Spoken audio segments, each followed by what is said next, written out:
What is up, everybody? We are at Crota's End here in Destiny, and I'm going to be showing you guys how to solo the Abyss with the Voidwalker Warlock, which isn't really done that often because most people, when they solo it with a Warlock, typically do it with Sunsinger, and it's totally understandable because of the instant res and whatnot and all that, all that good stuff. The multiple grenades that help get you through with the solar grenade shield and whatnot. Well, I have a Voidwalker counter to that. I have Bad Juju in my primary slot. I have Obsidian Mind in as my helm.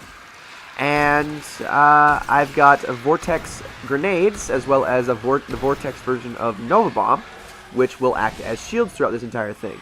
Now, I have Obsidian Mind, of course, so I can keep regenerating my super at a very, very quick rate, and use that as a shield alongside my grenade. My secondary and heavy are 2 to the Morgue, which mine has Grenadier, as does my rocket launcher, which is Admonisher. My rocket launcher also has Cluster Bomb, which kills anything the initial blast doesn't already kill.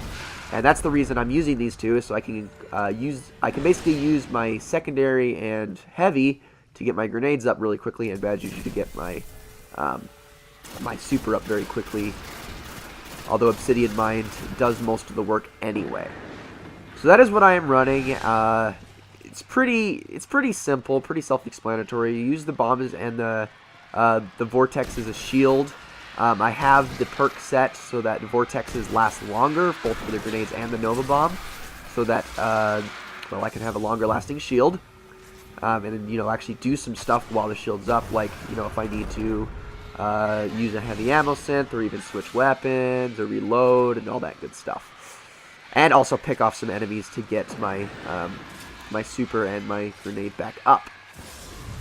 But yeah, I've tried this with the Sunsinger. I don't really like how much slower the Sunsinger is. I mean, just not having Blink is really what kills it for me. Blink is such a fast way of getting around, and honestly, that is a lifesaver a lot of the time when trying to solo this. Watch out for the Knights. I honestly wouldn't recommend using your super on them. That's what most people do say, is save your super for them. No, this is why I'd recommend having a shotgun at least equipped for this part, so that you can get a good headshot on the Knight and kill it in one hit that way instead, because these Knights actually pack quite a bit of health. They basically have the health of a Hollowed Knight at their level, which is weird. They seem to have a lot more health, but they don't take half damage, of course, and they don't give you the Glimmer bonus. They are regular Knights, they just happen to have the health of a Hollowed Knight, from what I can tell.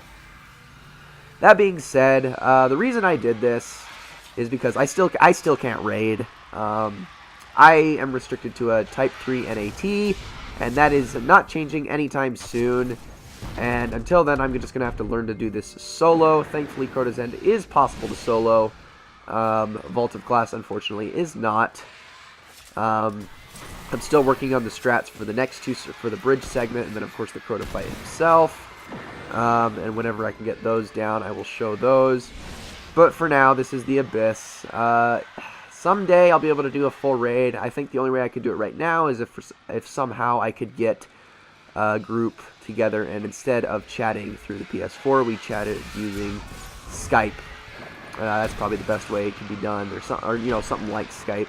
That's really the only way I could see myself ever doing Vault of Glass or Crota's End, the proper way. The way I'm doing this is, I mean, people would say it's an exploit, and it's not really the fun way to do it, and I can see that. I mean, I actually do have a lot of fun doing it, but yes, it's definitely an exploit, although the grenades aren't as much of an exploit as this last bit here. So what you're going to want to do is make sure your Weight of Darkness goes all the way down here at this lantern, and then, once it's all the way down, hurry over here, jump up onto this rock, and you're good. Knights will not spawn if you're up on this rock. Thrall cannot get to you. The only thing that can get you is this Ogre that will spawn later. Get a long-range weapon. I have Icebreaker. And you can just pick off Thrall while you wait for him to pop up. This is definitely an exploit because this is actually kind of a glitch. The fact that the Knights don't spawn here. Although, as far as I know, well, actually, no, that's not true. I believe some of the Knights some of the Knights that spawn do have boomers. So, yeah. I mean, if they had swords, it would make sense why they don't spawn, because they won't be able to get to you either. but I can't recall exactly if some have boomers or not. There's the ogre. Watch for him. He'll always spawn in the same location. Watch for make sure you try to get him before he sees you, I guess. And yeah, you just have to touch the plate and the bridge will form automatically. Once the bridge forms, your weight of darkness will go away and you can sprint across the bridge. So yeah, that's really all there is to it. Not that difficult. There's different strategies for every different subclass. I have no idea how a gunslinger could get through this. On hunters, Blade Dancer would be very easy with the invisibility because Thrall wouldn't even know where the heck you are. I think that would be super easy to get through. Then we have Titans. Strikers would be easy because they have AoE grenades. Defenders would be easy, especially if you have the exotic helm that blinds enemies that step into your Ward of Dawn. And Sunsinger we already addressed. So yeah, that's how you get through the Abyss. I will be doing this later so I can get stuff like, so I can get like the chests and whatnot. I'll run through this at other times. The one weapon you can get through this segment is Oversoul Edict, which I'd like to have. But other than that, that's really all there is to it. So, I'm going to head into the light and try out the bridge. I'll see you all in the next one.